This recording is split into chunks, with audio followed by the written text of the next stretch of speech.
Hello everyone, আজি তেল নিদিয়াকৈ তাৱাত দি মাছ খোলাত দি খাওঁ আহক।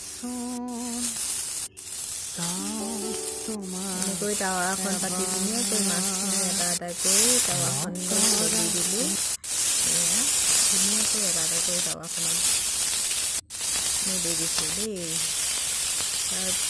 তাৱাখনৰ মাছখিনি ধুনীয়াকৈ মেলি দিলোঁ। মেলি দিয়াৰ পিছতে ধুনীয়াকৈ এনেকৈ তেল বিৰিঙি নিজে ওলাই আহিছে। তেল অকণমানো তেল দিয়া নাই দেই। আজি তেল নিদিয়াকৈ এনেকৈ খোলাত দি খাম বুলি ভাবিছোঁ।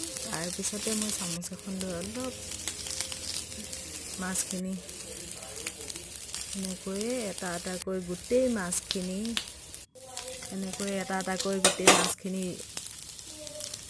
তলৰ ছাইডটো ওপৰলৈ কৰি ওপৰ ছাইডটো তললৈ কৰি ওলট পালট কৰি দিলোঁ। তাৰপিছত ধুনীয়াকৈ আজিলৈ মাছখিনি এনেকৈ খাব পৰা ৰেডি হৈ গৈছে। আজিলৈ ভিডিঅ'টো ইমানেই।